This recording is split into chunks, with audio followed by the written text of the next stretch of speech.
Hello everyone, welcome to GM English academy. आज के video में हम बात करने जा रहे हैं प्रेजेंट परफेक्ट टेंस की। इससे पहले हमने आपके लिए जो प्रेजेंट इंडेफिनिट है, प्रेजेंट कंटिन्यूअस है, वो आपके लिए पढ़ा चुके हैं और उसका जो बेसिक कॉन्सेप्ट है जिस तरीके से हमने आपके लिए एक्सप्लेन किया है, आई होप आप लोगों ने देखा होगा और बेटर तरीके से उसे हमने समझा है। इस वीडियो में हम प्रेजेंट परफेक्ट टेंस की बात करने जा रहे हैं। एज यू नो दैट, आप जानते हो कि जैसा कि हम आपके लिए किसी प्रकार से कोई हिंदी पहचान के आधार पर टेंस नहीं बता रहे हैं, हम इस तरह से आपके लिए टेंस सिखाने की कोशिश कर रहे हैं जिसमें आप बगैर हिंदी कोई पहचान की आप क्या कर सकते हो, टेंस की पहचान कर सकते हो। जैसा आप देख रहे हो कि प्रेजेंट परफेक्ट टेंस हम यहाँ पढ़ने जा रहे हैं और इसमें हमें बगैर कोई पहचान के बेसिक कॉन्सेप्ट के आधार पर हमें इसे देखना है। और लिखा है The action which has completed in past but the effect of it is shown in present is called present perfect tense। यानी प्रेजेंट परफेक्ट टेंस वह टेंस होता है जिसमें हम जो एक्शन होता है, जो कार्य होता है, वो पास्ट में तो हो जाता है। जो कार्य होगा, कोई भी एक्शन होगा, वो पास्ट में हो जाएगा, लेकिन उसका जो प्रभाव है, उस एक्शन का प्रभाव है, अगर वर्तमान में भी हमारे लिए देखने के लिए मिलता है, तब ऐसा जो सेंटेंस है वो प्रेजेंट परफेक्ट टेंस के अंतर्गत आता है। क्यों? क्योंकि हमने आपके लिए क्या बताया, ऐसा टेंस जिसमें जो काम है, जो एक्शन है, वो पास्ट में पूर्ण हो जाए, लेकिन उस एक्शन का जो प्रभाव है, उस एक्शन के ऊपर जो प्रभाव है, वो वर्तमान में भी देखने के लिए मिले, तब ऐसा जो टेंस होता है वो आपका प्रेजेंट परफेक्ट टेंस के अंतर्गत आता है। यानी प्रेजेंट परफेक्ट टेंस एक ऐसा टेंस होता है जिसमें काम पास्ट में पूर्ण हो जाता है, लेकिन वर्तमान का प्रभाव उसके ऊपर देखने के लिए मिलता है और उस काम के ऊपर वर्तमान का प्रभाव हमें देखने के लिए मिलता है। जैसे हम पहले यहाँ सेंटेंस देखेंगे, क्या लिखा है, राम ने खाना खा लिया है। तो देखिए, राम ने खाना खा लिया है, इसका मतलब क्या है कि काम तो पास्ट में हो गया, लेकिन खाना जो खाया है उसका प्रभाव अभी उसके ऊपर है कि नहीं। अगर वो उसे खाने का प्रभाव खत्म हो जाता तो क्या बोलते हैं हम कि राम ने खाना खा लिया था, अब उसे भूख है, उसे खाना खाना है। लेकिन हम यहाँ क्या कह रहे हैं कि काम पास्ट में हो गया है, खाना उसने पास्ट में खाया था, लेकिन खाने का प्रभाव अभी भी है। ऐसा तो है नहीं कि तुमने खाना अभी 5 मिनट पहले खाया और फिर खाना आपको ऐसा लगे कि मुझे दोबारा खाना खाना। क्यों? क्योंकि उस खाने का प्रभाव क्या होता है, आपके शरीर के ऊपर कुछ समय तक होता है। जैसे एक सेंटेंस ये भी लिखा है, उसने टांग या उसकी टांग टूट गई है। ये सेंटेंस आपका लिखा है कि उसकी टांग टूट गई है, उसकी टांग टूट गई है। तो जब उसकी टांग टूट गई तो वो पास्ट में हो गया, लेकिन उस टांग का टूटने का जो प्रभाव है वो अभी भी देखने को मिलेगा कि नहीं मिलेगा। ऐसा नहीं कि टूटी हो तुरंत सही हो गई, नहीं, वो पास्ट में टूटी है, लेकिन प्रेजेंट में उसका प्रभाव है और वो टूटी हुई हमें दिख रही है और वो धीरे धीरे उसे टाइम लगेगा, उसे टाइम लगेगा सही होने में। तो जो एक्शन जो हुआ था टूटने का, वो तो पास्ट में हुआ था। तो क्या ये पास्ट परफेक्ट है? No, it is present perfect tense। Why? Because the work has done in past but the impact or effect of that work is shown in present, then such type of sentence comes under the category of present perfect tense। ऐसे tense या ऐसे sentence जिनमें action आपका past में हो जाए पूर्ण, लेकिन वर्तमान का प्रभाव उनके ऊपर अभी भी देखने के लिए मिलता है, तब ऐसे जो आपके सेंटेंस होते हैं वो आपके प्रेजेंट परफेक्ट टेंस के अंतर्गत आते हैं। यानी प्रेजेंट परफेक्ट टेंस में आपके लिए एक्शन पास्ट में देखने के लिए मिलेगा जो कंप्लीट हो जाएगा, लेकिन प्रेजेंट में उसका प्रभाव देखने को मिलता है। और क्या है कि in this tense we use has oblique have as a helping verb. जो प्रेजेंट परफेक्ट टेंस होता है, इस टेंस में हम सहायक क्रिया के रूप में हैज़ और हैव का प्रयोग करते हैं। अगर हम बात करें हैज़ की, तो with all singular subject you have to use of has. अगर आपके लिए सिंगुलर सब्जेक्ट मिलता है, like he, she, it and name, किसी का नाम है, ही है, सी है, इट है, सिंगुलर है, इन्हीं के साथ में हमें हैज़ का प्रयोग करना है।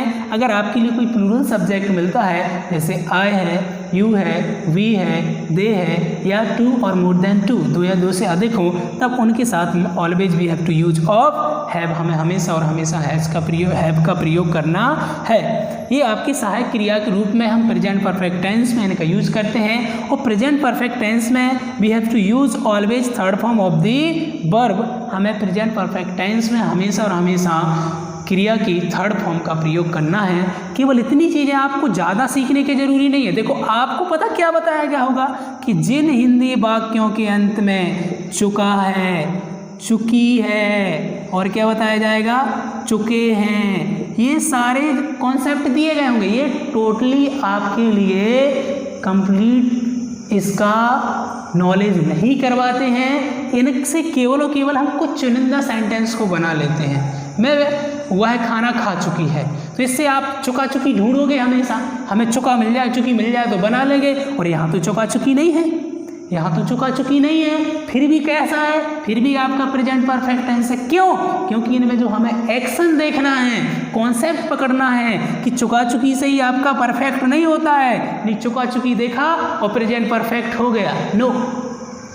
केवल वही सेंटेंस प्रेजेंट परफेक्ट की कैटेगरी में नहीं आते जिनके अंत में आपका केवल चुका चुकी है, ऐसा नहीं है। आपको कॉन्सेप्ट देखना है कि अगर किसी टेंस के सेंटेंस में आपका वर्क जो है वो पास्ट में कंप्लीट हो गया था, प्रेजेंट के में भी उसका इम्पैक्ट दिखता है, प्रभाव दिखता है, तो वो आपका क्या होता है, प्रेजेंट परफेक्ट टेंस होता है। और इस टेंस में सबसे पहले हम बात करेंगे अफर्मेटिव सेंटेंस की। और अफर्मेटिव सेंटेंस में अगर हम बात करें तो इसका जो स्ट्रक्चर होता है, अफर्मेटिव सेंटेंस हमने इससे पहले वाले वीडियो में एक्सप्लेन किया है कि a sentence in which neither any question is putting nor any negativity is found is called affirmative sentence. इसमें ना तो कोई प्रश्न पूछा जाए और ना ही किसी एक्शन को करने के लिए मना किया जाए, वो आपका क्या होता है, अफर्मेटिव सेंटेंस होता है। तो इसका हम स्ट्रक्चर क्या हो जाएगा, first of all we have to write subject, after then we have to write according to subject has और हैव, ये हम सब्जेक्ट के अनुसार यूज करेंगे।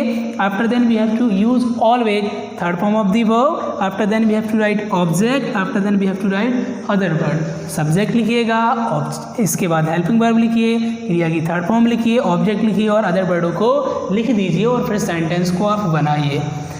जैसे सेंटेंस लिखा है कि राम ने खाना खा लिया है। देखो राम ने खाना पास्ट में खाया होगा ना, 2 घंटे 3 घंटे या जितने समय पहले, लेकिन खाने का प्रभाव भी है। हम सुबह खाना खाते, दोपहर तक भूख नहीं लगती, तो सुबह का काम तो पास्ट में हो गया, लेकिन उसका प्रभाव रहता है ना दोपहर तक, तो वो आपका प्रेजेंट परफेक्ट में आएगा।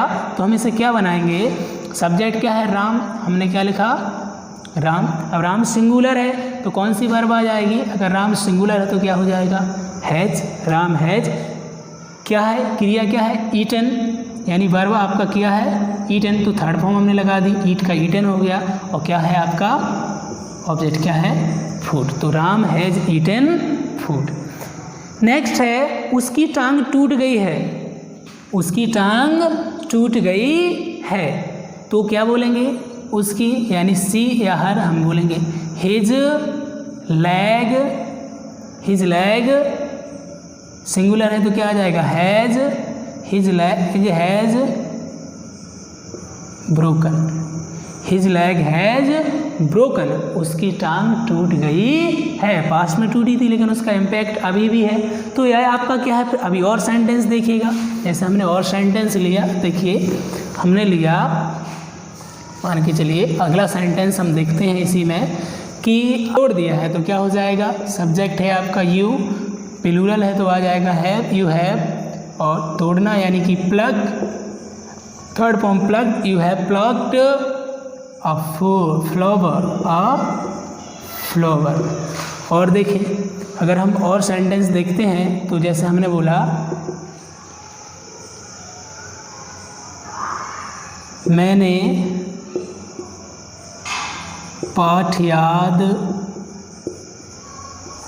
कर लिया है, मैंने पाठ याद कर लिया है, तो इसमें क्या हो जाएगा, सब्जेक्ट क्या है आई, क्या आ जाएगा हैव, क्रिया क्या है याद करना, तो क्या हो जाएगा learned, I have learned lesson, I have learned a lesson. तो इस प्रकार से हम अफर्मेटिव सेंटेंस को बना सकते हैं। अब हम देखते हैं नेगेटिव सेंटेंस।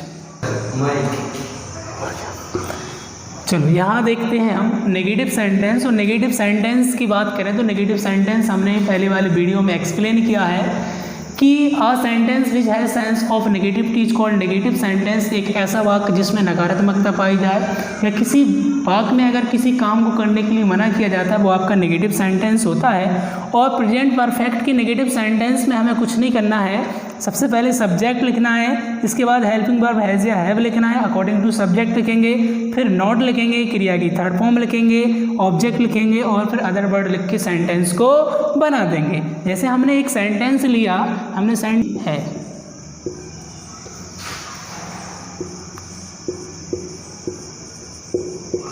नेक्स्ट सेंटेंस है सीता ने किताब नहीं खरीदी है, क्योंकि ये नेगेटिव है तो इसने देखिए काम करने के लिए मना किया गया है, एक्शन पास्ट में हो गया तो उसने किताब खरीद ली है, यानी कि कुछ समय पहले खरीदी होगी।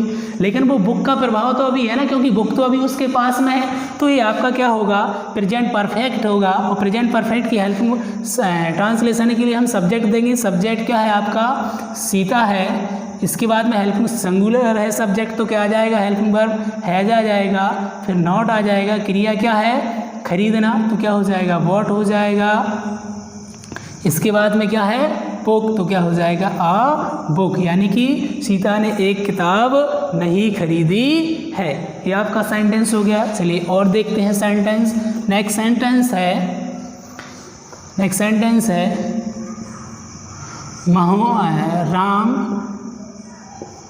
राम दिल्ली नहीं गया है। राम दिल्ली नहीं गया है मतलब जो काम है वो पास्ट में नहीं हुआ है पूर्ण, क्योंकि ये नेगेटिव है तो हमें ऐसा मिलेगा कि काम के लिए मना किया जाएगा। तो राम दिल्ली नहीं गया है तो क्या हो जाएगा, सब्जेक्ट आपका राम है तो क्या हो जाएगा Ram has not gone to Delhi. इसे हम देख सकते हैं Ram has not gone to Delhi. और सेंटेंस देखते हैं, एक सेंटेंस और देखते हैं। जैसे हमने लिया कि वे स्कूल नहीं जा चुके हैं। वे स्कूल नहीं जा चुके हैं। वे स्कूल नहीं जा चुके हैं। तो इसमें भी अभी पास्ट में है, काम हुआ ही नहीं है, लेकिन उसका इम्पैक्ट आपका क्या है कि हमें ऐसा लगता है कि पास्ट में, क्योंकि वो नहीं गए हैं इसलिए वो पास्ट का काम है, लेकिन इम्पैक्ट अभी भी उनके ऊपर है। तो परफेक्ट है तो सब्जेक्ट क्या है दे, तो आपका आ गया दे।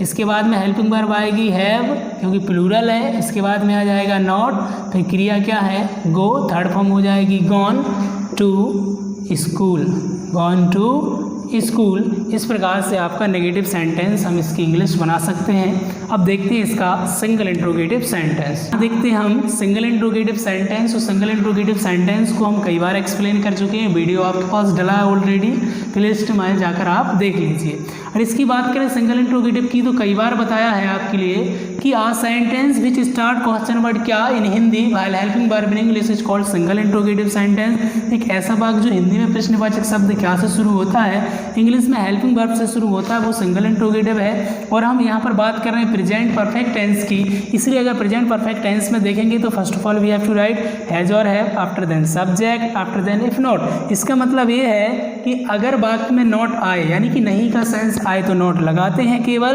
अन्यथा की स्थिति में नहीं लगाते हैं। फिर क्रिया की थर्ड फॉर्म लिखते हैं, फिर ऑब्जेक्ट लिखते हो, लास्ट में मार्क ऑफ इंट्रोगेशन यानी बब्बा की कुटान। तो सेंटेंस की बात करें तो हम सेंटेंस देखते हैं। जैसे हमने एक सेंटेंस लिया कि क्या तुमने उसे किताब नहीं दी है। क्या तुमने उसे किताब नहीं दी है। तो देखिए हमें वाक्य से स्पष्ट हो रहा कि इसमें जो एक्शन है वो पास्ट में होना था, लेकिन ये आपका क्या है नेगेटिव का सेंस है और सिंगल इंट्रोगेटिव, इसलिए क्वेश्चन आस्क किया गया है कि क्या तुमने उसे किताब दी है, तो मतलब पास्ट में होना था काम, तो हमें उसका इम्पैक्ट अभी है क्योंकि वो अभी पूछ रहा है, इसलिए आपका क्या है प्रेजेंट परफेक्ट है, इसकी आइडेंटिटी है। लास्ट में आपके लिए क्या देखने के लिए मिल रहा है यहाँ पर मार्क ऑफ इंट्रोगेशन, और स्टार्टिंग में क्या है आपका क्वेश्चन वर्ड इसलिए सिंगल इंट्रोगेटिव है, तो सबसे पहले हेल्पिंग वर्ब लिखें according to subject, subject you है यानी प्लूरल है, तो यहाँ पर क्या आ जाएगा हैव। हेल्पिंग वर्ब क्या आ गई है, इसके बाद में सब्जेक्ट लिखना, इसमें नॉट है तो हम क्या लिख देंगे नॉट, फिर क्या है क्रिया और वर्ब क्या है आपका यानी कि देना, तो क्या हो जाएगा गिव, और गिव की थर्ड फॉर्म क्या हो जाएगी given. Have you not given him a book, ये आपका सेंटेंस हो गया। अगला सेंटेंस देखते हैं, क्या हुआ है दिल्ली से आ गई है, क्या हुआ है दिल्ली से आ गई है। तो इसमें देखिए एक्शन का पास्ट में होना था कि क्योंकि पास्ट में आती ना वो अभी हाल थोड़ी आई है, पास्ट में आने का काम शुरू हुआ होगा लेकिन इम्पैक्ट अभी भी है, इसलिए प्रेजेंट परफेक्ट है। लास्ट में मार्क ऑफ इंट्रोगेशन है, स्टार्टिंग में क्वेश्चन वर्ड क्या है इसलिए सिंगल इंट्रोगेटिव है, तो क्या लिखेंगे हेल्पिंग वर्ब लिखेंगे, लेकिन अकॉर्डिंग टू सब्जेक्ट, सब्जेक्ट आपका क्या है सी, तो यहाँ क्या आ जाएगा हैज। इसके बाद में सब्जेक्ट लिखेंगे अपन तो क्या हो जाएगा सी। अब नॉट तो है नहीं, तो क्रिया क्या है आना, और थर्ड फॉर्म क्या हो जाएगी कम केम कम, और फ्रॉम दिल्ली, तो आपका क्या हो गया कि क्या वह दिल्ली से आ गई है, has she come from Delhi. ये आपका सेंटेंस। एक सेंटेंस और देखते हैं, क्या उसने मैच नहीं खेला, क्या उसने मैच नहीं खेला है। देखिए एक आप चीज़ नोटिस कर रहे होंगे कि हम सारे सेंटेंस में आप देख रहे होंगे कहीं पर भी चुके नहीं आ रहा है, फिर भी ये परफेक्ट है, तो ये कॉन्सेप्ट आपके लिए क्लियर होता जा रहा होगा कि चुकी होने से ही आपका सेंटेंस परफेक्ट नहीं होता है। अन्य भी सेंटेंस होते हैं जिनमें चुकी नहीं भी हो फिर भी वो आपका वो प्रेजेंट परफेक्ट टेंस होते। क्यों? क्योंकि उनमें काम पास्ट में हो चुका होता है लेकिन उसके ऊपर प्रभाव वर्तमान का है, उस एक्शन में देखेंगे तो प्रभाव वर्तमान में भी मिलता है, इसलिए आपका परफेक्ट है। तो सेंटेंस क्या है कि क्या उसने मैच नहीं खेला। देखिए मार्क ऑफ इंट्रोगेशन है, शुरू हुआ है क्वेश्चन वर्ड से, तो सब्जेक्ट के अनुसार सब्जेक्ट ही है, तो यहाँ क्या आ जाएगा हैज।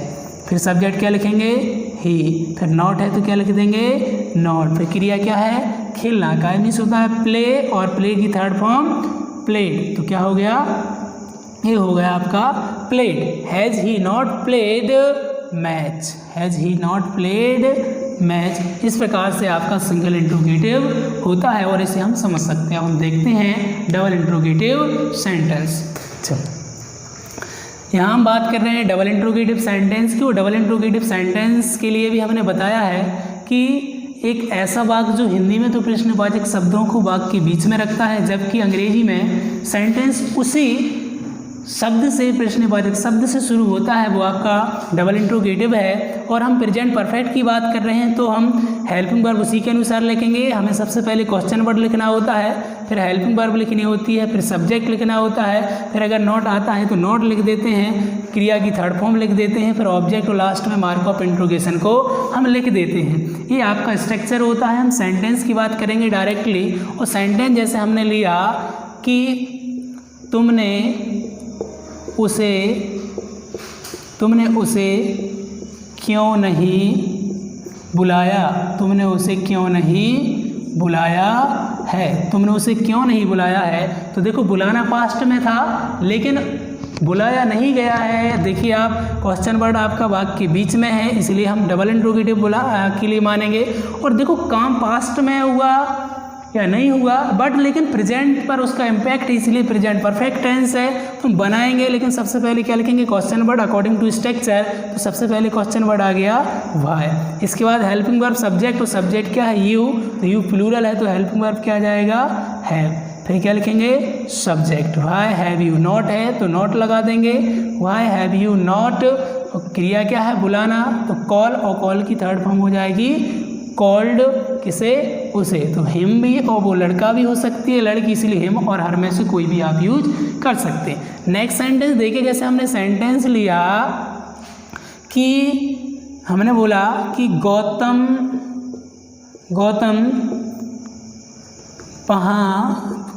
वहाँ कैसे पहुँचा है, गौतम वहाँ कैसे पहुँचा है। तो यहाँ देखिए गौतम वहाँ कैसे पहुँचा है, तो इसमें देखिए पास्ट की बात होगी क्योंकि वो पहुँच चुका तब तो बात हो रही है ना, इसलिए आपका प्रेजेंट परफेक्ट है। अब देखते हैं question word in the middle of sentence है। सबसे पहले क्वेश्चन वर्ड को लेंगे और क्या हो जाएगा आपका क्वेश्चन वर्ड हो जाएगा हाउ। क्या हो गया हाउ। इसके बाद हेल्पिंग वर्ब सब्जेक्ट गौतम है, सिंगुलर है, नेम है तो हो जाएगा हैज। इसके बाद सब्जेक्ट होगा क्या हो जाएगा गौतम। फिर नॉट तो है नहीं है तो क्रिया को देखेंगे डायरेक्ट क्या है रीच यानी कि पहुंचना, तो क्या होगा रीच। और इसके बाद में आपका जो अदर वर्ड है उसे हम लिख देंगे और वो क्या है आपका देयर। और लास्ट में मार्क ऑफ इंट्रोगेशन। एक और सेंटेंस को देखते हैं। जैसे हमने एक सेंटेंस लिया कि हमने बोला तुम वहाँ कब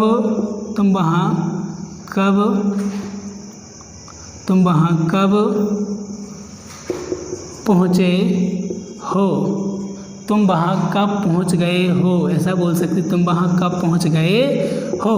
तो ये सेंटेंस है आपका। देखते हैं क्वेश्चन वर्ड क्या है वैन। तो क्वेश्चन वर्ड लिखेंगे सबसे पहले क्या आ जाएगा वैन। सब्जेक्ट के अनुसार हेल्पिंग वर्ब, और हेल्पिंग वर्ब क्या हो जाएगी आपकी हेल्पिंग रहेगी हैव, क्योंकि सब्जेक्ट क्या है आपका प्लूरल, तो आ जाएगा यू। नॉट है नहीं है तो क्या हो जाएगा वर्ब, और वर्ब है रीच्ड और देयर। क्या हो गया देयर। और लास्ट में mark of interrogation when have you reached there, तुम वहाँ कब पहुँच गए हो। तो इस प्रकार से हमने आपका ओवरऑल प्रेजेंट परफेक्ट टेंस देखा। आई होप आपके लिए इन चीज़ों के लिए समझ में आया होगा। अगर समझ में आया है लाइक करें, शेयर करें, सब्सक्राइब करना ना भूलें।